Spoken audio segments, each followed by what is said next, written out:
इस पुरफतन दौर में जीस की जस्तजू में वबा व कहत के खौफ में मुब्तला सियासी, माशी और समाजी मसाइल में घिरे हुए पाकिस्तानी और मगरब व मशरिक के तहजीबी टकराव के दरमियान ये परेशान हाल मुमलिकत खुदादार अनगिनत वसाइल के बावजूद वसाइल में घिरी हुई। आखिर हकाइक हैं क्या? सच को तुतला देने वाले हकाइक व वाक़यात, बेदारी शऊर और हक गोई फर्ज है इस कौम पर, क्योंकि यहाँ लगा हुआ है एक तुरफा तमाशा।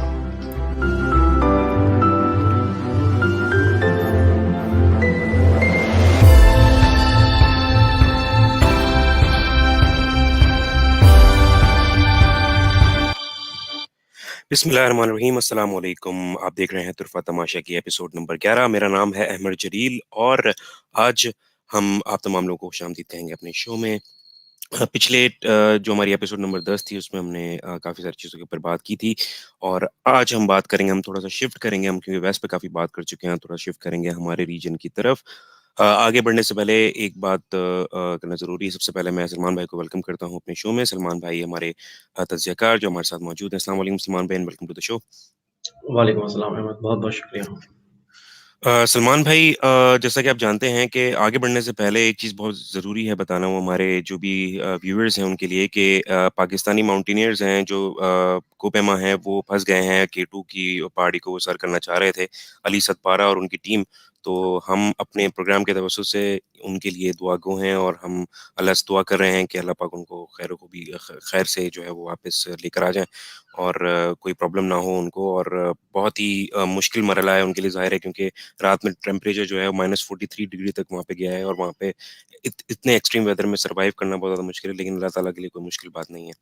तो मैं दुआ गो हूँ कि अल्लाह ताला उनको अपने हिफ्ज़-ओ-मान में रखे। आमीन आमीन। जी जनाब, तो आज हम बात करेंगे, थोड़ा-सा हम शिफ्ट करेंगे हमारा, क्योंकि फ़ोकस काफ़ी रहा है अमेरिकन पॉलिटिक्स और वहाँ के जो मामलात थे उसकी तरफ, और वेस्ट को हमने थोड़ा-सा डिस्कस किया। लेकिन अब क्योंकि हम थोड़ा-सा आज बात करेंगे हमारी मुल्क के हवाले से और हमारे पड़ोसी मुल्क के हवाले से, जो कि हमारा दुश्मन भी है और बड़े मामलात उनके साथ हमारे चल रहे हैं। उन्होंने पाकिस्तान को डिस्टेबलाइज़ भी करने की कोशिश की है। 2 दिन पहले 5 फरवरी था, 5 फरवरी जुम्मे को, यानी कि कश्मीर का यौम यकजहती कश्मीर जो है मनाते हैं कश्मीर। तो उस हवाले से थोड़ी-सी बात करना चाहूँगा कि कश्मीर को इतने साल हो गए हैं, ये मसला हल ही नहीं हो रहा है। तो कॉन्टेक्स्ट भी जानने की कोशिश करेंगे और पाकिस्तान में जितनी भी गवर्नमेंट तब्दील हुई हैं, जो जो भी नई हुकूमतें आई हैं, उनकी अपनी-अपनी तौर पे कश्मीर की पॉलिसी रही है। कभी कश्मीर का मसला जो है वो बिल्कुल ही गायब हो गया है, कभी कश्मीर के मसले पे बात की गई है, कश्मीर कमेटियाँ भी बनाई गईं और उसके भी चेयरमैन मुंतखब हुए, लेकिन उन्होंने अपने-अपने जो सियासी जिसे कहते हैं फ़वाइद हासिल किए और उसके अलावा कश्मीर के ऊपर कोई जामे हिकमत अमली हमारी नज़र नहीं आई। लेकिन जब से इमरान खान की गवर्नमेंट आई है, पीटीआई गवर्नमेंट आई है, जब से हमने देखा है कि कश्मीर पे पाकिस्तान का स्टांस काफ़ी ज़्यादा मज़बूत और काफ़ी स्ट्रॉन्ग दिखाई दे रहा है। पूरी दुनिया में कश्मीर के मसले को एक नई तरीके से उजागर किया गया है। तो पाकिस्तान इस पूरी पूरी कोशिश के अंदर किस हद तक कामयाब हुआ है, ये आपसे जानना चाहेंगे सलमान भाई, कि पाकिस्तान की कश्मीर पॉलिसी आखिर इस वक़्त है क्या? देखें अहमद, बहुत लंबा टॉपिक है क्योंकि कश्मीर की पुलिस पाकिस्तान की जो है कश्मीर पर, उसको समझने के लिए आपको थोड़ा सा माजी में जाना पड़ेगा। हुआ ये कि जब फॉर्मूला डिसाइड हुआ पार्टीशन का, तो उसमें ये था कि जो मुस्लिम मेजॉरिटी एरियाज़ हैं वो पाकिस्तान के साथ जाएंगे और जो हिंदू मेजॉरिटी एरियाज़ हैं वो इंडिया की तरफ जाएंगे। लेकिन हुआ ये कि रातों रात जो है वो माउंटबेटन और जो है नेहरू, इनकी साजिशों के तहत जो है वो जो हुक्मरान थे कश्मीर के, वो मुसलमान नहीं थे। कश्मीर तो ओवरवेलमिंगली मेजॉरिटी मुस्लिम एक स्टेट थी, लेकिन उनके जो हुक्मरान थे वो हिंदू थे और बल्कि सिख थे मेरे ख्याल में, मुसलमान नहीं थे। तो उन्होंने क्या किया कि रातों रात साजिश करके जो है वो इंडिया के साथ चूज़ कर लिया कि हम इंडिया के साथ इलाहा करेंगे, और यहाँ से कहानी स्टार्ट होती है। उसके बाद आप देखते हैं कि 1947 में कायदे-आज़म जैसे डेमोक्रेटिक बंदे ने, जो कि लीगल वॉर लड़ते हुए आया वो पूरी और सारा सब कुछ, वो उसने भी जो है वो आखिर में यही नतीजे पे पहुँचे कि 1947 में उन्होंने कबायलियों को भी कहा कि आप जाओ और कश्मीर को बदस्ते बाजू ले लो। वो वहाँ जाते हैं, आज़ाद कश्मीर जो आज आज का आपका आज़ाद कश्मीर है, वो उसको कॉन्कर कर लेते हैं।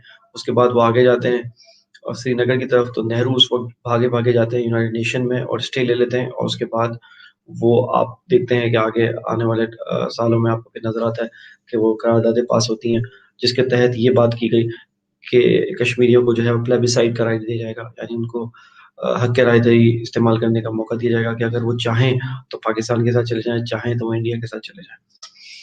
यूनाइटेड नेशन की जो वो करारदाद है उस पर आज तक अमल नहीं हुआ। पाकिस्तान इस पे बार-बार एम्फसिस करता रहता है कि भाई इसको इम्प्लीमेंट कर दें, इसको इम्प्लीमेंट कर दें। मोदी गवर्नमेंट के आने के बाद उन्होंने ये किया कि उन्होंने ये किया कि अच्छा ठीक है, उन्होंने लॉकडाउन तो किया ही किया, इंटरनेट उन पे बंद ही किया, उनको एक वो तो किया ही किया उन्होंने एक और बात ये की कि वहाँ की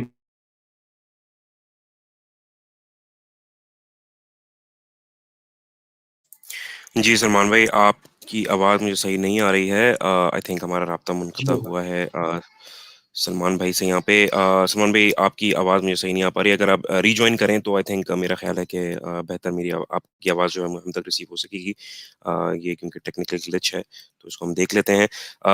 बिल्कुल जी, कश्मीर पॉलिसी के हवाले से बात कर रहे हैं और ज़ाहिर उन्होंने कहा सलमान भाई ने कि कश्मीर पॉलिसी के लिए ज़रूरी है कि हम सबसे पहले मसला कश्मीर को समझें, और इसके ऊपर वो मज़ीद जैसे ही हमारा राब्ता बहाल होता है सलमान भाई से, हम आगे मज़ीद बात करेंगे उनसे।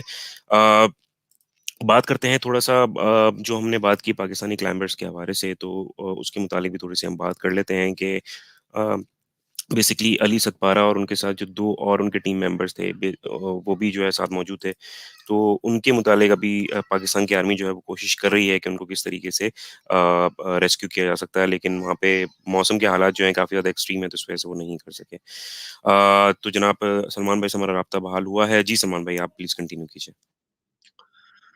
जी, हम ये कह रहे थे कि जब प्लेग की बात हुई और यूनाइटेड नेशन ने कह दिया कि अब प्लेबिसाइड होगा और करारदाद पे अमल होना चाहिए, वो आज तक अमल नहीं हुआ। 17 साल से ऊपर हो चुके हैं और इंडिया उस पे हथर्मी लेके बैठा हुआ है, और कभी भी ऐसी कोई बात होती है, तो वो जो है हमने देखा पास्ट में भी कि वीटो हो जाता था यूनाइटेड नेशन में, और अभी तक इसमें इम्प्लीमेंटेशन नहीं हो सका प्लेबिसाइड तक।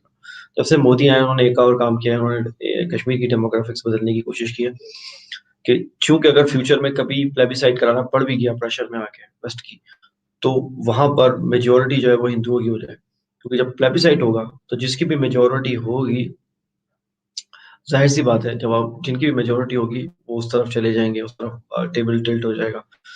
तो अगर हिंदुओं की मेजॉरिटी हो गई, तो वो ज़ाहिर-सी बात है इंडिया की तरफ चला जाएगा, हमेशा-हमेशा के लिए जो आपकी एलओसी है, वो जो है वो नेशनल बाउंड्री में कन्वर्ट हो जाएगी। आपको पता ही है ये बात।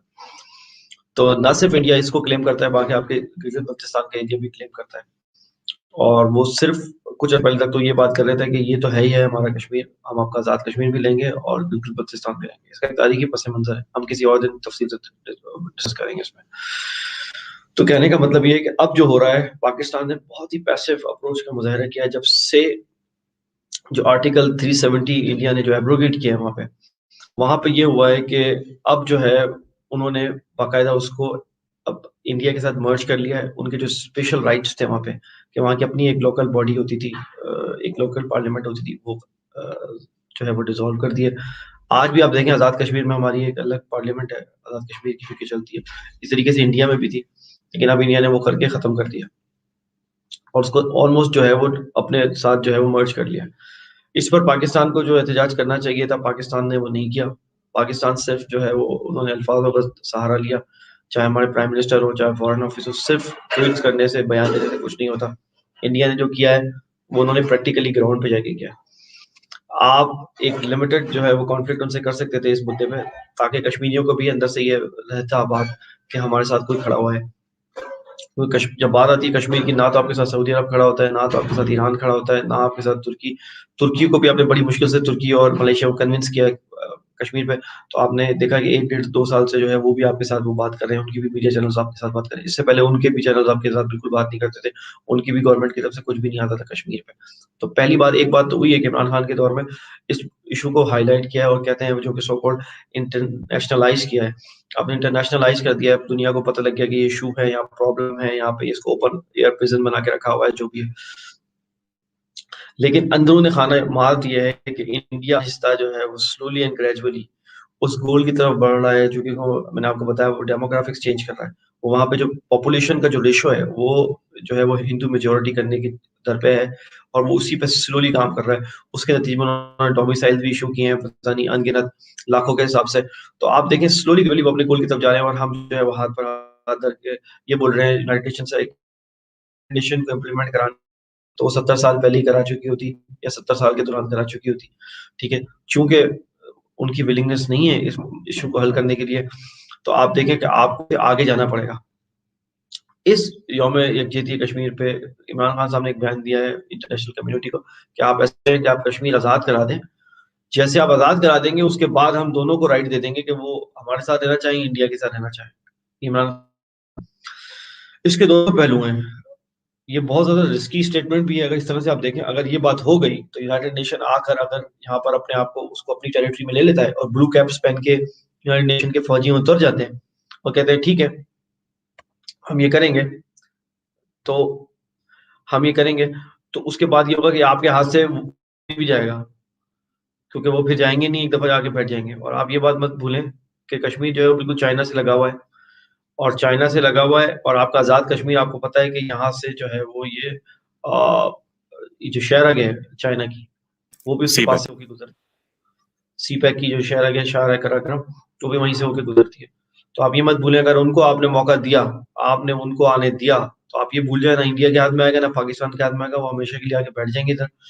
और वो आपको पता है यूएन पीस कीपिंग फोर्स होती है, उसको कोई उसको चैलेंज नहीं कर सकता, क्योंकि वो उसके पीछे जो है पावर कितने कंट्रीज की होती है आपको मालूम है, यूएन की पूरी होती है, सिक्योरिटी काउंसिल उसके पीछे खड़ा होता है। तो आपने ये बैक वक्त जो है वो बहुत डेंजरस बयान भी है कि आप आजाद करा दें इसको किसी तरीके से, उसके बाद हम दोनों को आजाद कश्मीर और मकबूजा कश्मीर को ये राइट दे देंगे कि वो जिसके साथ चाहे चले जाए। दूसरी तरफ ये एक ट्रम्प कार्ड के तौर पर भी इसको देखा जा सकता है कि उन्होंने ये कहा कि पहले आजाद तो कराएं, जैसे ही आजाद होगा उसके बाद डायनेमिक्स चेंज हो जाएंगे रीजन के, क्योंकि जब लोग आजाद हो जाएंगे तो वो फ्रीली चूज तो कर पाएंगे, उनकी ये तो नहीं होगा कि इंटरनेट बंद है, पानी बंद है, फौज खड़ी हुई है सर पे। तो आजाद कश्मीर तो वैसे भी आपको पता है वो तो आजाद है, उनका तो मसला नहीं है। तो जब श्रीनगर वाले लोग भी उनके साथ मिलेंगे, मकबूजा कश्मीर वाले, तो मिल के इमरान खान का मानना यह है कि वो पाकिस्तान के साथ इलाका कर लेंगे, मतलब जो अजम्पशन है वही है।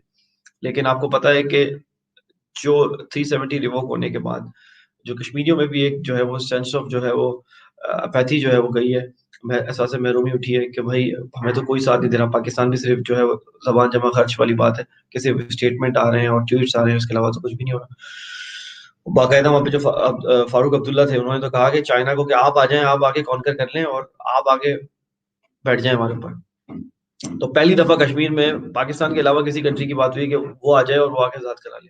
तो अब सेंटीमेंट्स जो है वो पाकिस्तान से भी दूर जा रहे हैं, तो पाकिस्तान को कुछ इस तरह करना पड़ेगा कि जो है वो सेंटीमेंट्स उसके साथ रहें, और उसके लिए प्रैक्टिकल इकदाम करना पड़ेगा। ये ट्वीट से और कश्मीर डे मना के और कश्मीर डे पे सिर्फ एक स्टेटमेंट देके, देखिए वेस्ट को अगर इंटरेस्ट होता तो 70 साल में आपको रिजॉल्व नहीं करा चुकी होती मसला।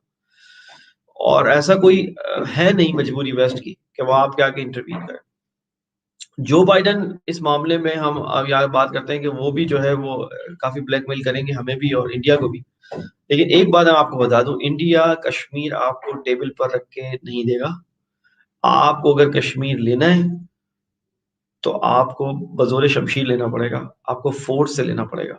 ये मैं आपको बता दूं बात, टेबल पे इंडिया आपको नहीं देगा, चाहे वेस्ट का कितना भी प्रेशर आ जाए, चाहे कोई भी सर्कमस्टांसेस हो, इंडिया कश्मीर आपको टेबल पर नहीं देगा।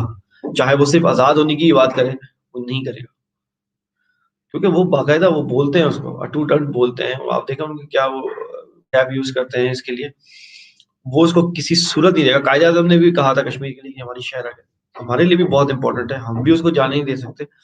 और ये इमरान खान साहब का जो बयान है वो दोनों मायने में लिया जा सकता है, ये बहुत रिस्की भी है, क्योंकि आप बोल रहे हैं कि आ जाएं आप आजाद करा दें इसको, उसके बाद दोनों डिसाइड कर लेंगे। जब वो आप बोलेंगे दोनों डिसाइड कर लेंगे तो वो यूनाइटेड नेशन आ जाएगी, क्योंकि उसको न्यूट्रलिटी चाहिए होगी उस वक्त। तो वो जब ब्लू कैप पहन के यूएन की फोर्स आएगी तो वो तो फिर अपने हिसाब से चलाएगी, क्योंकि उनको चाइना पे भी चेक एंड बैलेंस रखना है, और इससे अच्छा मौका उनको मिल नहीं सकता कि बिल्कुल चाइनीज बॉर्डर पे उनको पूरा बेस कैंप मिल जाए। ये आप बात देखें ग्रेटर जियोपॉलिटिक्सल कॉन्टेक्स्ट में, ये बात देखें जो कि इंडिया पाकिस्तान नहीं सोचते कि ये इनके हाथ से जाएगा दोनों में, ठीक है। लेकिन इंडिया पाकिस्तान के प्राइम मिनिस्टर ने यह बयान दे भी दिया, इंडिया का प्राइम मिनिस्टर ऐसा कोई बयान आपको देता हुआ नजर नहीं आएगा, क्योंकि वो किसी उन्होंने सोचा ही नहीं है कि इंडिया को देना है उन्होंने। जो मर्जी आप कर लें, और वो स्लोली ग्रेजुअली जो कि उनकी कनिंग नेचर है उसके मुताबिक वो क्या कर रहे हैं, वो उसके डेमोग्राफिक्स चेंज कर रहे हैं, आहिस्ता आहिस्ता पोर कर रहे हैं, हिंदूज को वहां पे लाके सेटल कर रहे हैं। बिल्कुल इसराइली मॉडल है जो कि इसराइल ने फलस्तीन में किया है, कि आहिस्ता आहिस्ता पूरी दुनिया से, यूरोप से ला के बिठाया, इलीगल सेटलमेंट बनाई, फलस्तीनियों को बाहर निकाला, एक एक गांव करके, एक एक कस्बा करके, निकालते निकालते निकालते, और अब वो है मेजोरिटी जो है वो ज्यूश मेजोरिटी हो गई। तो बिल्कुल इजरायली मॉडल कॉपी और पेस्ट किया है इन्होंने कश्मीर पे, आहिस्ता आहिस्ता हिंदू पोर कर रहे हैं, चीजें खरीद रहे हैं, पोर कर रहे हैं। पहले तो आप जो आबादी है कश्मीर की उसको इतना तंग कर दे, इतना तंग कर दे, इतना सप्रेस कर दे, तो बोले यार ठीक है यार, छोड़ के मतलब बेच के जाओ यार, कहीं और जाके बस जाओ।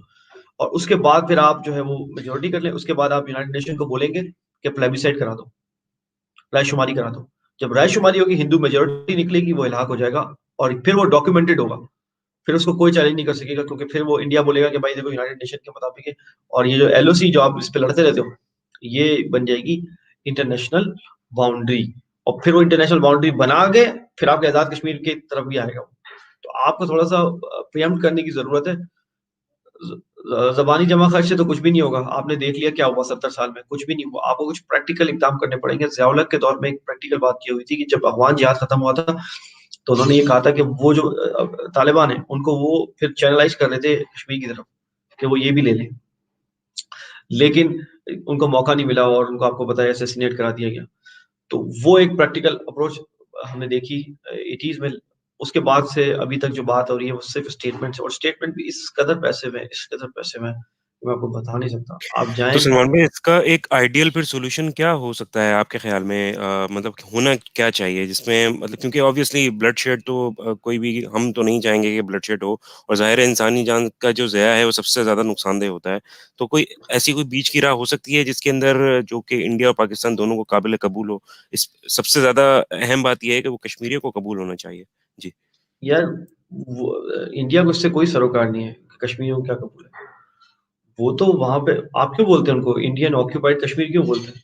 वो ऑक्यूपाई करके बैठे हुए हैं, वो वहां पर मतलब कब्जा करके बैठे हुए हैं। उनसे, उनको उससे कोई फर्क नहीं पड़ा। अगर उनको फर्क पड़ता होता तो ये ओपन एयर प्रिजन क्यों बनाते हैं? 1.5 साल होने को आया है इस बात को। हाँ, हमारे पार्ट पे आप देखें जस्ट सोल्यूशन क्या हो सकता है। जस्ट सोल्यूशन तो वही है जो था पार्टीशन के वक्त, कि आप जो मेजोरिटी है उनको जाने दो, फ्रीली उनको चूज करने दो, रायशुमारी करा दो यूनाइटेड नेशन के तहत। रायशुमारी करा दो, पाकिस्तान के साथ आना चाहते हैं, कहते हैं यूनाइटेड नेशन पीछे खड़ी हो जाए फोर्स के तौर पे कि ठीक है भाई मैं इंप्लीमेंट कराती हूँ। और इंडिया पूरी यूनाइटेड नेशन से तो नहीं लड़ सकता, पूरे यूनाइटेड नेशन से, तो फोर्सफुली आते और करवा देते। लेकिन चूंकि ऐसा नहीं हो सकता, आप ये कब करने जाएंगे तो वीटो कंट्रीज में अमेरिका वहां पे खड़ा हुआ है, वो फौरन वीटो करेगा इसको। और पहले तो ये रशिया से भी करवा चुके हैं काम, अब रशिया और इंडिया की दूरियां हो रही हैं, सबको पता ही हुआ। पहले तो ये रशिया से भी काम करवाते थे और इंडिया से भी काम करवाते थे। इमरान खान ने पहली दफा एक अच्छी बात ये की है कि फॉरेन पॉलिसी में ये चीज जो है वो मैं आपको बताया इंटरनेशनलाइज कर दी है, बस इतना हुआ है। वो भी जमानी जमा खर्चे आपको पता है, उससे बस इंटेंशन सबको पता लग गया यार, हाँ ठीक है कश्मीर में हो रहा है, जुल्म हो रहा है, ठीक है ना। स्टिल अभी भी अरब जो है वो कन्विंस नहीं है आपके इस बात से। ईरानी जो है वो दबे अल्फाजों में बस बोल रहे हैं। ईरानियों के साथ भी आपको पता है कि वो इंडिया के साथ ही थे, बस वो दबे अल्फाज में आपकी मजम्मत करते हैं, क्योंकि इंडिया ने उनको डिच किया चाबहार में, तो वो अब दबे अल्फाज में मजम्मत कर देंगे। आयतुल्लाह खामेनी ने एक बयान दे दिया था बीच में कि ठीक है हाँ कश्मीर में भाई मसला हो रहा है, ओ सालों में कोई एक बयान। तुर्की आपके साथ खड़ा हुआ है, मलेशिया आपके साथ खड़ा हुआ है, वो भी आपने आपको पता है कि बड़ी मुश्किल से आगे कन्विंस किया उनको। जस्ट सोल्यूशन यही है कि आप जो था पार्टीशन के मामला के जो मेजोरिटी है वो आपको उसके साथ कर दो, लेकिन वो इतना आसान नहीं है क्योंकि अब इंडिया ऑक्यूपाई होकर बैठा हुआ, ऑक्यूपाई करके बैठा हुआ है। तो इसका सोल्यूशन तो यही है कि यूएन अपनी पूरी फोर्स के साथ सिंसियरिटी के साथ आए और कहे कि मैं अपनी ही करारदाद इंप्लीमेंट कराता हूँ। इन दोनों को आप ऐसा करें कि दोनों अपनी फोर्सेस निकालें, दोनों कश्मीर से, यानी आप आजाद कश्मीर से निकालें, आप वो निकालें, मॉनिटर करें उसको।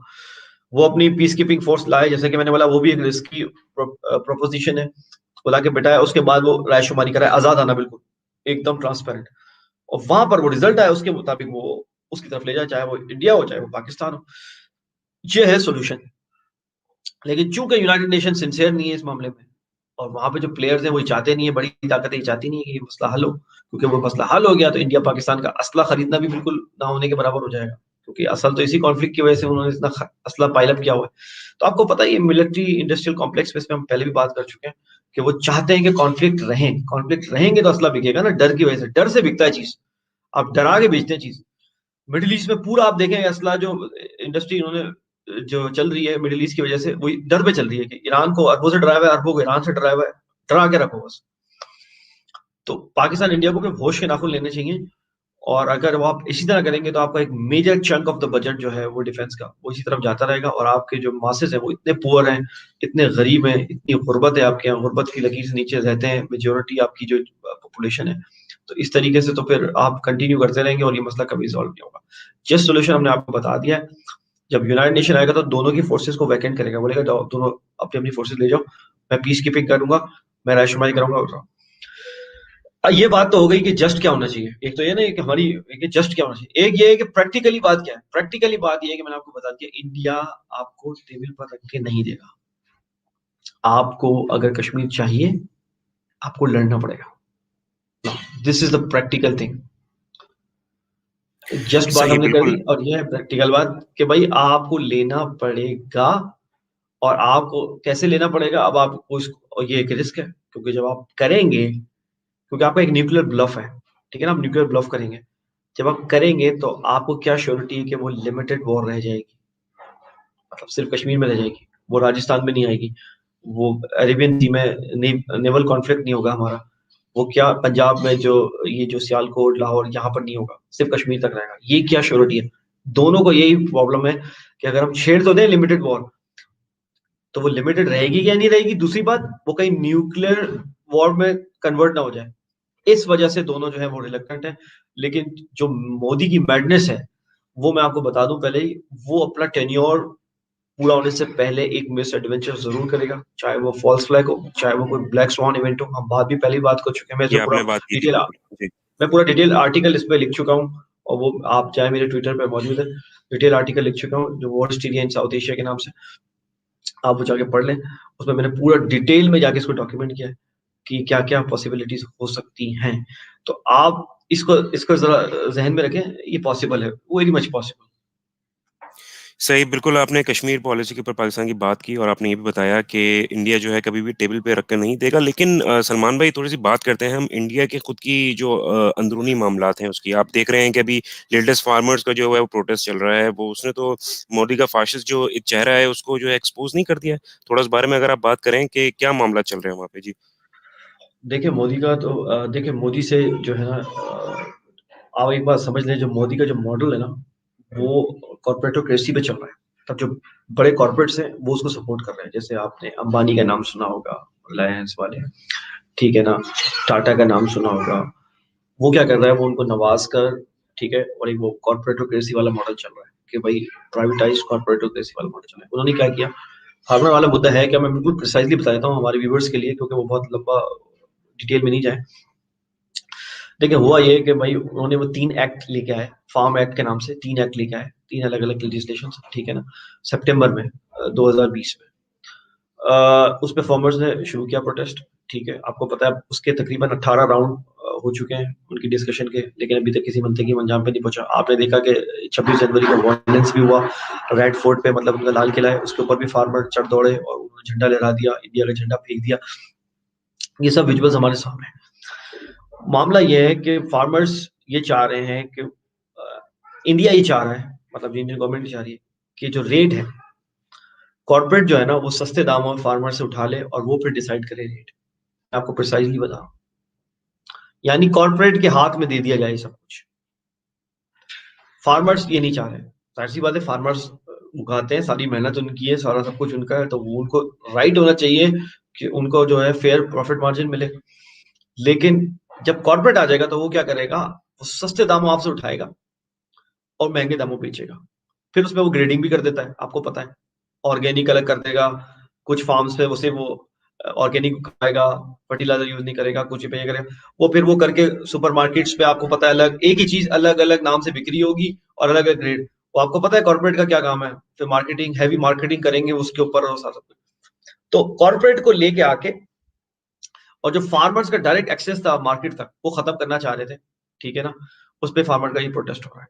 अब फार्मर्स का मसला ये है कि फार्मर्स को लीड कर रहे हैं जो सिख फार्मर्स हैं, पंजाब और हरियाणा के, और वो इतनी आराम से उनको आप टेम नहीं कर सकते। मतलब वो आपको, क्योंकि मैं इंडियंस के साथ बहुत अरसे तक काम करता रहा हूँ, मैं पूरी इंडियन की डायनेमिक्स जानता हूँ।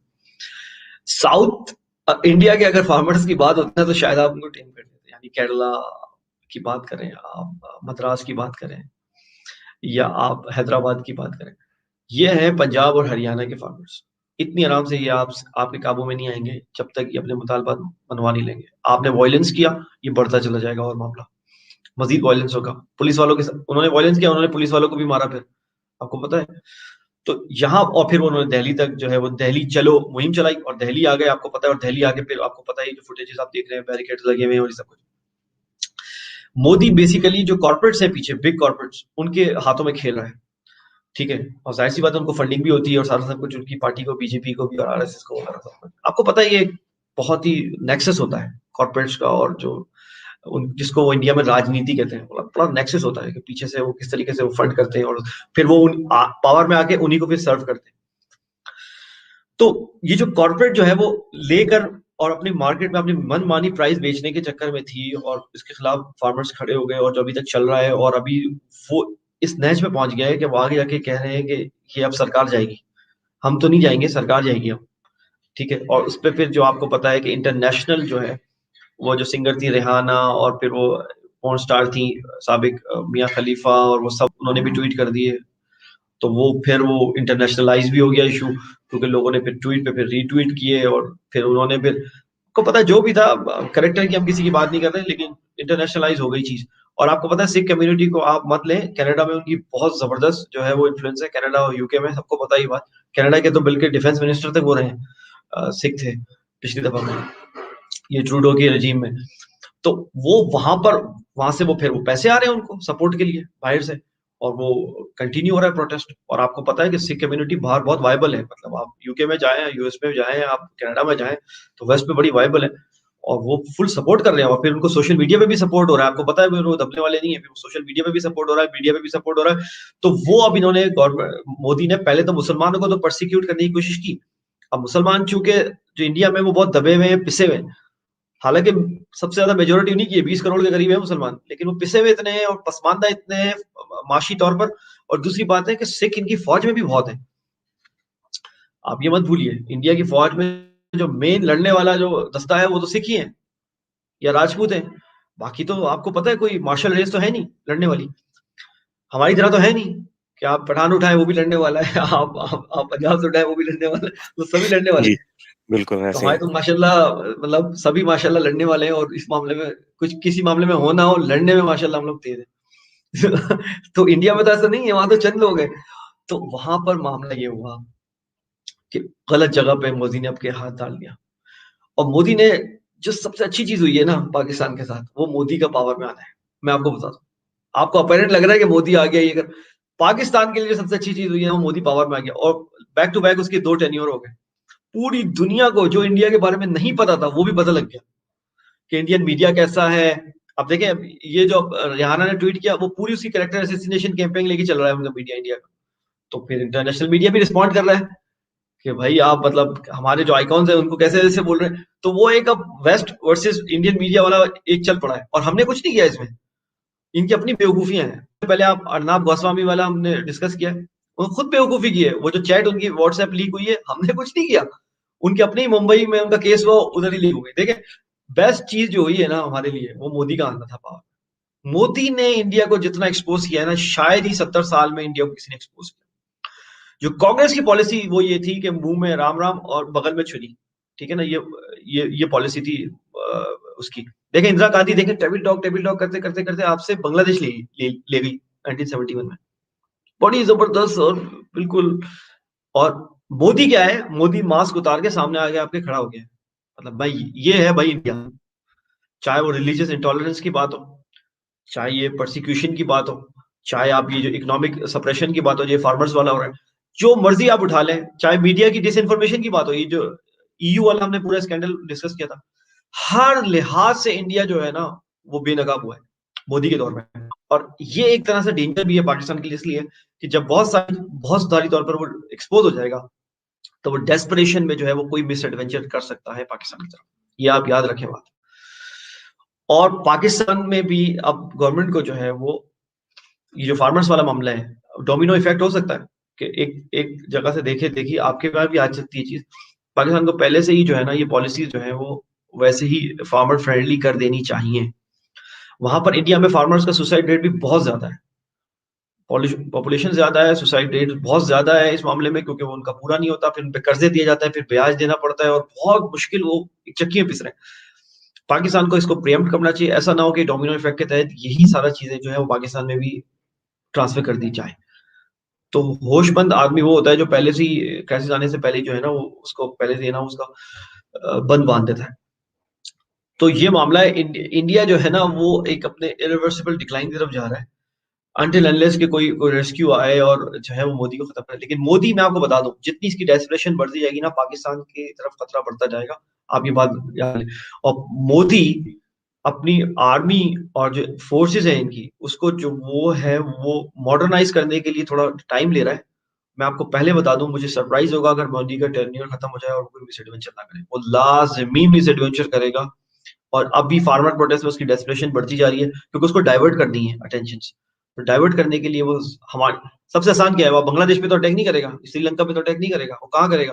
चाइना से उसने करके देख लिया। चाइना से तो उसने मैस करके देख लिया। चाइना तो उनकी जी, जी, टेरिटरी लेके बैठ गया उसकी। तो बिल्कुल। एक ही गर्दन पतली नज़र आ रही है और वो है पाकिस्तान की। उसको जो नज़र आ रही है वो तो बाद में पता लगेगा कि गर्दन पतली थी कि नहीं। जब वो आएगा तो पता लगेगा। वो तो फरवरी में भी आए थे, तो उनको पता लग गया था कि गर्दन पतली थी कि नहीं। तो इंशाल्लाह आप देखें, ये आगे होने जा रहा है और ये अच्छा हो गया सबसे ज़्यादा कि इंडिया को जितना मोदी ने एक्सपोज़ किया ना, किसी ने भी नहीं किया। फिर आई होप एंड प्रे कि जो है ये मामलात बिल्कुल उस तरफ जाएँगे कि जो पाकिस्तान के हक़ में बहुत ज़्यादा बेहतर हो क्योंकि पाकिस्तान में जितना ज़्यादा इंडियन जो टेररिज़्म का नेक्सस है उसने नुकसान पहुँचाया है वैसे किसी अच्छा ने इस भी पे नहीं मुझे पहुँचाया। आप ये फार्मर्स की बात कर रहे थे, इसमें मुझे एक शेर याद हो गया कि उन्होंने कहा था कि जिस खेत से दहकान को मयस्सर ना हो रोज़ी, उस खेत के हर खोशा गंदुम को जला दो। तो इंडियन फार्मर्स बिल्कुल एग्ज़ैक्टली वही कर रहे हैं। लगता है इन्होंने इकबाल पढ़ा हुआ है, मुझे ऐसा लग रहा है। सही, बिल्कुल एग्ज़ैक्ट सही। शेर की मतलब जो है तशरीह कर रहे हैं जी, ये। जी। तशरीह कर रहे हैं, बिल्कुल तशरीह कर रहे हैं। तो जनाब थोड़ा-सा हम बात करेंगे सलमान भाई रिलीजन और कल्चर के हवाले से भी कि भई जो किसी भी सोसाइटी के अंदर जो है वो कल्चर और रिलीजन दोनों जो है बहुत ज़्यादा अहमियत के हामिल होते हैं। तो क्या आप समझते हैं कि हमारी जो कल्चरल वैल्यू है उसने जो है वो सुपरसीड कर दिया है हमारे रिलीजियस वैल्यूज़ को हमारी सोसाइटी के अंदर? क्या आप देखते हैं कि इतनी ज़्यादा डोमिनेंसी हो गई है कल्चर की कि जो रिलीजन के ऊपर हावी हो गई है? देखें अपरेंट तो ऐसा ही है अहमद, कि आप देखें कि जो कल्चरल वैल्यूज़ हैं उनको आपने सुपरसीड करवाया है खुद ही रिलीजियस वैल्यूज़। अगर आप रिलीजियस वैल्यूज़ अपनाते हैं, तो वो जस्ट थी और गॉड मेड लॉ थे, खुदा के बनाए हुए कानून थे और वो बिल्कुल माशरे को स्टेबलाइज़ करने वाली चीज़ें होती हैं। जब आप कल्चर को हावी लाते हैं, तो कल्चर तो ऊपर और नीचे होता है फिर। यानी कुछ चीज़ें उसकी अच्छी भी हो सकती हैं, कुछ चीज़ें उसकी बुरी भी हो सकती हैं। फॉर एग्ज़ाम्पल आप शादी-ब्याह से शुरू कर लें, हमारे यहाँ जो रिवाज है, कल्चर हावी है आपके यहाँ। आप तकरीबात देखें, आप उसके ऊपर जो अखराजात करते हैं वो देखें, उसकी वजह से आपने शादी मुश्किल कर दी है। एक गरीब मुतवस्सित तबके वाला आदमी पहले इतनी जमा करेगा तो वो कर सकता है। और सिर्फ़ हमारे यहाँ नहीं है, इंडिया में भी है ऐसा। इतना आपको सोना चाहिए, इतना मतलब सब कॉन्टिनेंट का पूरा एक ही मसला है। चाहे उनकी हिंदू रिलीजियस वो भी उसके हिसाब से भी उसके ऊपर भी वो दूसरी चीज़ें लेके जा रहे हैं अपनी कल्चर। तो आप शादी-ब्याह से शुरू हो जाएँ और आप आ जाएँ आखिर तक इंतकाल तक बंदे के, ठीक है ना? पैदाइश, शादीशुदा, हर जगह आप देखेंगे कि कल्चर आपको हावी नज़र आएगा। कोशिश हमारे यहाँ हो रही है कि किसी तरीके से रिलीजियस वैल्यूज़ को जो है वो इंट्रोड्यूस करा के उसको जो है फ्रीज़ किया जाए।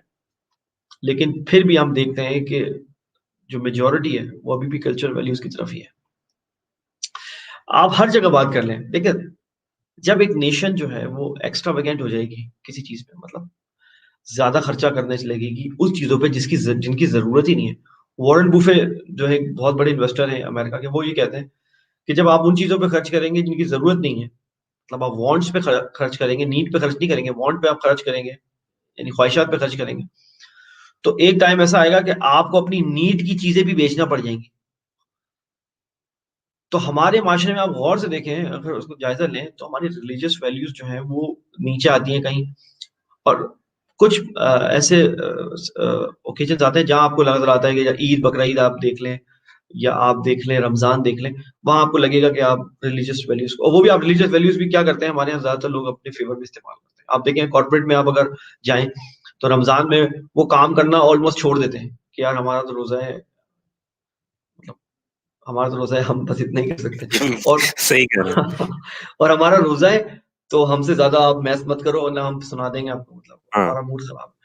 तो ये अगर जहाँ पर एडॉप्ट करने की कोशिश भी करते हैं, वहाँ पर भी बहुत नेगेटिव उसकी कॉनोटेशन ले लेते हैं कि भाई हमारे से तो आप मत करें मैच, आज जो है ना हमारा रोज़ा है और आज मैं बहुत बहुत गुस्से में हूँ क्योंकि भूखा हूँ। वो कहते हैं ना hungry man is a angry man तो वो वाली कहानी है, तो मुझसे तो आप मत करना।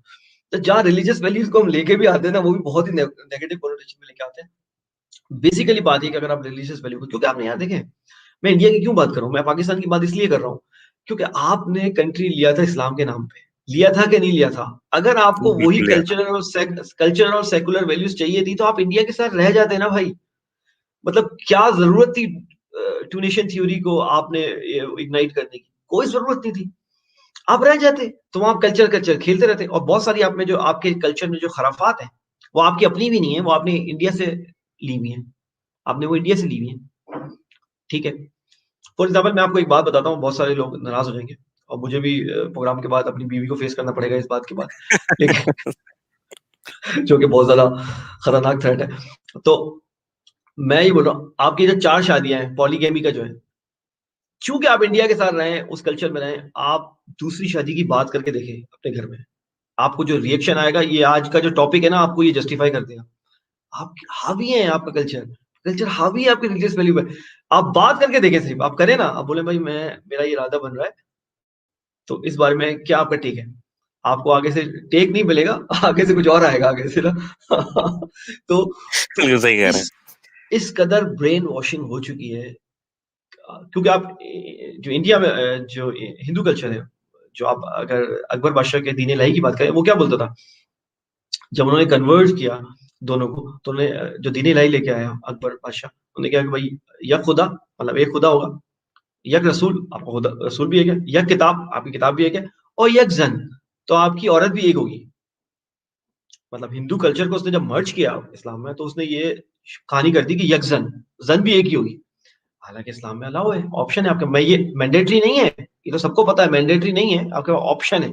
लेकिन जब आप उस ऑप्शन को बोलेंगे भाई इसकी तरफ देखना ही नहीं है, तो ये तो आप सीधा-सीधा मैं एग्ज़ाम्पल आपको दे रहा हूँ कि आपकी जो वैल्यूज़ हैं वो इतनी हावी हो चुकी हैं आपके रिलीजियस वैल्यूज़ पे, कि आप बात ही नहीं कर सकते। हाँ, अगर किसी का कोई अफ़ेयर निकल पड़ा, तो वो तो बड़ा कूल समझा जाएगा कि यार बंदे का अफ़ेयर है। मतलब ये अब आप ये देखें अब यहाँ पर सेकुलर माइंडसेट ने आपकी ब्रेन वॉशिंग की हुई थी यार, मतलब किसी का बिल्कुल अफ़ेयर सही किया कह हुआ रहे तो हैं। यार ये तो बड़ा कूल है यार, इट साउंड्स साउंड्स गुड कि मतलब अफ़ेयर है। लेकिन आप शादी की बात करके देखें, आप बोलेंगे मैं दूसरी शादी करना चाहता हूँ। फिर आप देखें आपको कैसा रिएक्शन आएगा और रिएक्शन क्या आएगा, अब ये प्रोग्राम अभी आप खत्म कर लें, अभी आ जाएगा, अगर कोई देख रहा होगा तो। तो हमने बात छेड़ तो दी है, तो इसीलिए हम आखिर में दुआ करवाते हैं अपने व्यूअर्स से कि हमारे लिए दुआ किया करें, सच बोलना इतना आसान नहीं है। बिल्कुल, बिल्कुल। तो ये तो एक बात है। ओवरऑल आप देखें अहमद कि आपकी सोसाइटी पे हावी है कल्चर। मैं आपको बताया ना शादी-ब्याह से लेके आपने इवन जब इंतकाल होता है उसमें भी आप देखें कि मैंडेटरी कर दिया है कि बिरयानी आपने करनी है और बिरयानी में भी लोग 10 कीड़े निकाले हुए जाते हैं खा के, यार ये अच्छा नहीं था, वो ये क्या है? ये आपका रिलीजियस से इसका कोई ताल्लुक शादी कितनी सिंपल थी आपके यहाँ, आपने कितना उसको कॉम्प्लिकेटेड कर दिया है। मतलब कितना सिंपल था कि आप जाएँ, निकाह करें, हक महर, ठीक है? एक वलीमे का सादा-सा खाना कर लें, जो भी आपकी इस्तिताअत हो। चाहे आपके घरवाले हों, 4 दोस्त हों, 5 दोस्तों को बुला के वलीमा ऐसा है, सुन्नत है, वो आप कर दें और निकाह जो है वो सिंपल से आप कर लें, खत्म। अगर आप मुझे अभी की टर्म से बात करें तो आपका 40-50 हज़ार रुपए से ऊपर का खर्चा नहीं होना मतलब अगर आप सीधी बात करें।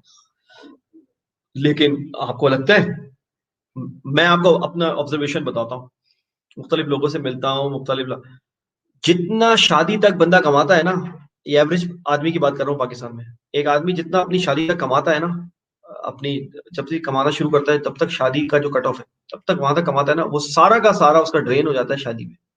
सारा का सारा पैसा उसका खत्म हो जाता है। ट्रू। ये एक एवरेज पाकिस्तानी की कहानी है इनफैक्ट रियल लोग लाइफ। जो है वो तो कर्ज़े भी ले रहे होते हैं, उधार पे पैसे ले रहे नेगेटिव में होते चला हैं जाता और है। जी, जी। हाँ, उनका उनके कैश फ्लोज़ नेगेटिव में चले जाते हैं। तो वो उसके बाद वो एक नई शुरुआत करता है। अब वो नई स्क्रैच से शुरुआत की, उसके बाद फिर वो बच्चे हैं, और तो वो उस स्पाइरल से कभी निकल ही नहीं पा रहा। वो निकल ही नहीं पा रहा। हालाँकि अगर वो इन चीज़ों को सिंपल करे, वही पैसा वो अपनी प्रोडक्टिविटी में, भाई वो अपनी बीवी को आप अपनी पढ़ा दो, आप अपने आप को पढ़ा दो, ठीक है? अपने ऊपर लगा लो, अपने बच्चों की आला तालीम पे लगा दो, आप चैरिटी कर दो, 10 चीज़ें हैं करने की, गरीब बच्चों को पढ़ा दो, आप उनकी शादी करवा दो, जो आपका शादी का बजट है उसमें 10 शादियाँ और करवा दो आप।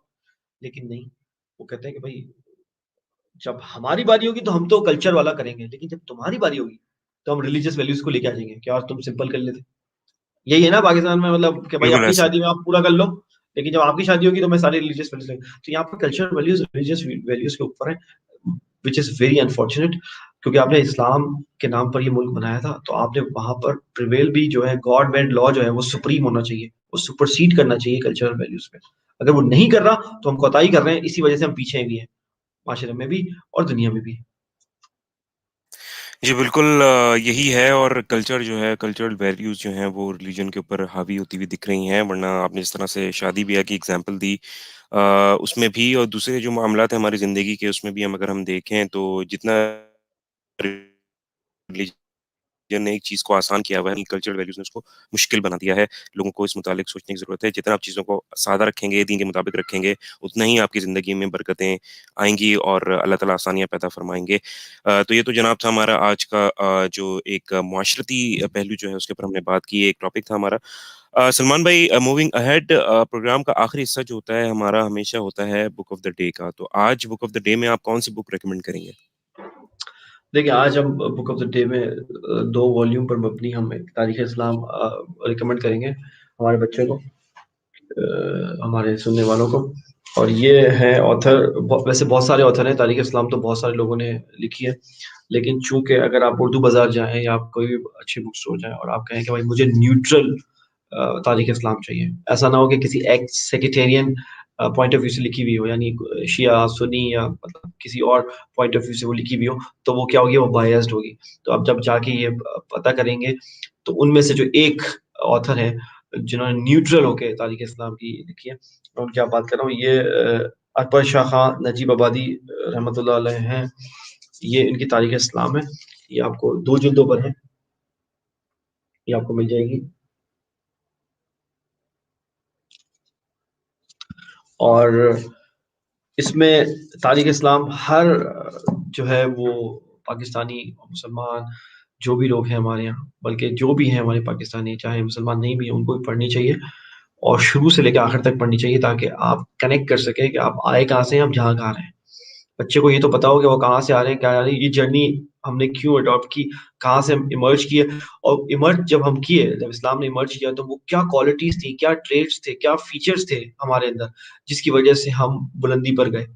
और वो, और जब आप तारीख़ इस्लाम पढ़ेंगे तो ये बेसिकली पूरा लाइफ़ साइकिल बताएगी कि हम जब ऊपर गए तो हमारे हमारे साथ क्या चीज़ें थी, और जब हम नीचे आए तो हमारे साथ क्या चीज़ें थी। तो राइज़ एंड फॉल का जो चक्कर है, ये पूरा आपको तारीख़ इस्लाम में ये मिल जाएगा कि हमारे अंदर वो क्या क्वालिटीज़ थी, हमारे अंदर वो कौन जो है अशख़ास आए, जिन्होंने हमें जो है हमें अपलिफ्ट किया, हमें ऊपर लेके गए। वो कौन से लोग थे, गद्दार थे, और मीर जाफ़र, मीर सादिक, वो कौन थे जो हमें नीचे लेके आए, और हमने क्या कोताहियाँ, गलती करी। जब तक हम तारीख़ नहीं पढ़ेंगे, आपको पता है वो मशहूर कोट है कि अगर आप तारीख़ नहीं पढ़ेंगे तो आप उसको दोहराएँगे। तो आपको पढ़ना है तारीख़ से और लेसन लेना है, माज़ी में नहीं रहना। हमारे लोग गलती करते हैं कि माज़ी में ही रह जाते हैं। नहीं, आपको तारीख़ पढ़नी है, उससे सबक लेना है और मूव फॉरवर्ड करना है, और वो गलती दोहरानी नहीं है। ये है तारीख़ का लेसन। तारीख़ इस्लाम आप जब पढ़ेंगे, तो तारीख़ इस्लाम आपको पता है कि वो जो बेसिकली जो है वो सीरत से फिर शुरू होती है, आप सल्लल्लाहु अलैहि वसल्लम की ज़िंदगी, और उसके बाद जो है वहाँ से शुरू होके फिर आपको जो है वो जो करंट हमारा मामला चल रहे हैं कि हम नेशन स्टेट्स में बढ़ चुके हैं फर्स्ट वर्ल्ड वॉर के बाद। यानी इंडिया, मतलब पाकिस्तान, तुर्की, ईरान, अब हम नेशन स्टेट्स में बँटे हुए हैं, अरब स्टेट्स हैं। वहाँ तक हम कैसे आए, हम इमर्ज कैसे किए थे, हमें वो क्या क्वालिटीज़ थी, बच्चे को पढ़नी चाहिए, ताकि दोबारा से वो जो है वो मामला जो है वो रेsurrect कर सकें, हम दोबारा से वो उभार सकें वो चीज़ें, ताकि, और इकबाल का ये शेर है कि जिसने सहरा से निकलकर जिस शेर ने सहरा से निकलकर वादी रोमा को उलट दिया था, मैंने कुर्सियों से फिर सुना है कि वो शेर फिर होशियार होगा। यानी ये फिर से दोबारा से आपका जो राइज़ है वो आएगा। कैसे आएगा वो? वो अब आप जब तक तारीख़ नहीं पढ़ेंगे, तो आपको नहीं पता लगेगा कि हम कैसे ऊपर गए थे, हमारे अंदर वो कौन लोग थे, और क्या उनके जज़्बे थे, और क्या उनकी करेज थी, और क्या उनके ईमान की कुव्वत थी, जिसकी वजह से हम ऊपर गए थे। ये बड़ी अच्छी किताब है, न्यूट्रल, मैंने खुद पढ़ी है। आप पढ़िए, इसमें कोई मतलब बायस्ड व्यूज़ नहीं है कि इधर या उधर, शिया या सुन्नी, एक न्यूट्रल लिखी हुई किताब है। और आप जब आप पढ़ेंगे तो आपको पता लगेगा ना कि इस्लाम में जो सियासी निज़ाम है, वो क्या था, फिर मईशत का निज़ाम कैसा था, फिर सोशल वैल्यूज़ कहाँ से आईं, और जब हमने स्प्रेड किया तो हमने किस तरीके से स्प्रेड किया, मतलब हमें कैसे एक्सेप्टेबिलिटी हो गई हमारी हर जगह पे। चूँकि हम इंसाफ करते थे, हम जस्ट थे, हम लोगों के साथ जो है वो बिल्कुल इखलाकियत से बिहेव करते थे। अगर आप सबकॉन्टिनेंट की हिस्ट्री में जब आप बात करेंगे, तो सूफिया ने आके यहाँ पे इस्लाम फैलाया है, इखलाकियात से सिर्फ़। तो आपको पूरी ये डिटेल में आपको ये इसमें पढ़ने को मिलेगा, 2 जिल्दों पर मबनी है, ज़रूर पढ़िए, हमने आपको बता दिया है। वैसे आप कोई और भी ऑथर पढ़ सकते हैं, हमारा मामला ये है कि आपको सिर्फ़ रग़बत दिलाई जाए इस तरफ कि आप रीड करें कम से कम, कि आप रीड करेंगे और उसकी अहमियत बताई जाए कि रीड करने की अहमियत क्या है, ये फलाँ किताब की। इसी को हम बुक रिव्यू के तौर पर लेके आते हैं आपको। हैविंग सेड दैट, वो हमारा हमेशा का है कि आप पढ़ें, और ज़ाहिर-सी बात है, जब आप तारीख़ इस्लाम पढ़ेंगे तो ये तो मैंडेटरी है कि उसका पहला रेफ़रेंस जो है वो कुरान और सुन्नत है, और कुरान शरीफ है, जो कि एब्सोल्यूट ट्रुथ है। वहाँ से वहाँ से स्टार्ट होगी कनेक्टिविटी, क्योंकि उसमें सिर्फ़ हमारी तारीख़ नहीं है, उसमें आपको बाकी जो अक़वाम है उनकी भी तारीख़ बताई गई है, उनकी गलतियाँ कोताहियाँ भी बताई गई हैं, जो लोग जिन्होंने काम किए उनका भी बताया गया।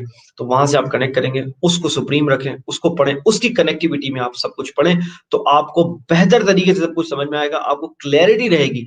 आप जो देख रहे हैं ना, ये मेस में हम जो हैं, वो इस वजह से है कि हम आइसोलेशन में चीज़ पढ़ रहे हैं, हमें पता ही नहीं है उसका कॉन्टेक्स्ट। जब तक आप कुरान और सुन्नत की रोशनी में ये चीज़ें पढ़ना शुरू करेंगे, तो आपको फिर क्लैरिटी पे क्लैरिटी क्लैरिटी हो जाएगी, और फिर आप जाके जो है फ़ॉरेन में था, तो मुझे बहुत सारे इरानियंस मिले, और वो एक टिपिकल शिया सुन्नी डिबेट छिड़ जाती थी। मैं आपको रेफ़रेंस भी बताऊँ, लेकिन चूँकि कॉन्सेप्ट मेरा बहुत क्लियर था, तो यकीन करें कि ईरानी भी ये बोलने पे मजबूर हो जाते थे, कि कहते थे, यार, कि अगर आपको इस तरीके से पढ़ाया जा रहा है पाकिस्तान में, तो फिर तो बहुत मसला हो जाएगा, आप लोगों से बात करना बहुत मुश्किल हो जाएगा फिर तो। तो वही बात है, जब एक बंदा क्लियर पॉइंट ऑफ व्यू से जा रहा होता है, उसको पढ़ा हुआ होता है, अच्छा वेल रेड होता है, तो बड़ा मुश्किल हो जाता है किसी को उसको काउंटर करना। मैं ये इस बेस में बात नहीं कर रहा, मैं एक जो है बाकी अपने नौजवानों को जो है अट्रैक्ट करने के लिए कह रहा हूँ, कि जब आप पढ़ते हैं ना, तो उसका रिज़ल्ट तो आता ही आता है। ऐसा नहीं है कि आप पढ़ें और ज़ाया हो जाए कोई चीज़, नहीं। बाकायदा फीडबैक भी आता है, और बड़ा पॉजिटिव फीडबैक आता है, और आपको अच्छा लगता है कि यार आपने कोई एफर्ट किया तो उसका फ़ायदा हुआ।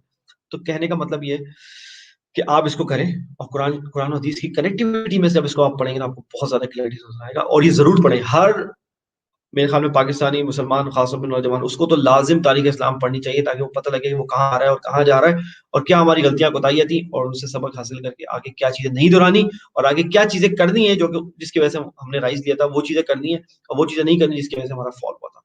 तो ये आज का हमारा बुक रिव्यू था। Over to you. Thank you so much Salman भाई, आपने बुक ऑफ द डे में तारीख़ इस्लाम को रेकमेंड किया। तो तमाम जितने भी हमारे नाज़रीन हैं, जिन लोगों ने हमें जॉइन किया, उन तमाम लोगों का बहुत-बहुत शुक्रिया कि उन्होंने जॉइन किया। आपको कैसा लग रहा है हमारा शो, ज़रूर हमें बताइएगा। facebook.com/तुरफ़ा-तमाशा, तुरफ़ा-तमाशा का ऑफ़िशियल पेज है। इसके अलावा ट्विटर पे आप सलमान भाई को फ़ॉलो कर सकते हैं, सलमान शाह _सैयद उनकी ट्विटर आईडी है। मुझे फ़ॉलो करने के लिए अहमद जलील मेरी ट्विटर आईडी है, वहाँ पर आप फ़ॉलो करें, और इस प्रोग्राम को ज़्यादा से ज़्यादा शेयर करें अपने लाइक माइंडेड लोगों के साथ, और उनको भी कहें कि आगे भी शेयर करें, सो दैट कि कारवां बनता चला जाए, और हम इस तरह से कोशिश, हमारी छोटी-सी काविश है, कोशिश है कि हम अपने मुल्क की, अपनी दीन की जिस एक छोटी-सी कैपेसिटी में, एक इतना-सी हमारी सी कोशिश है कि हम कर सकें, जितनी हम उसकी खिदमत कर सकें, हम करेंगे। और फीडबैक ज़रूर दीजिएगा कि आज का प्रोग्राम आपको कैसा लगा। तुरफ़ा तमाशा की एपिसोड नंबर 11 से अहमद जलील और सैयद सलमान शाह को इजाज़त दीजिए। अपना बहुत ख़्याल रखिएगा। इंशाअल्लाह नेक्स्ट वीक सेम टाइम पे आपसे मुलाकात होगी। This is Ahmad Jalil signing off. Pakistan पाइंदाबाद। इस पुरफ़तन दौर में ज़ीज़ की जुस्तजू में वबा व कहत के खौफ में मुब्तला सियासी, माशी और समाजी मसाइल में घिरे हुए पाकिस्तानी और मगरिब व मशरिक़ के तहज़ीबी टकराव के दरमियान ये परेशान हाल मुमलिकत खुदादार अनगिनत वसाइल के बावजूद मसाइल में घिरी हुई। आखिर हक़ाइक़ हैं क्या? सच को तुतला देने वाले हक़ाइक़ व वाक़ियात, बेदारी शऊर और हक़ गोई फ़र्ज़ है इस कौम पर, क्योंकि यहाँ लगा हुआ है एक तुरफ़ा तमाशा।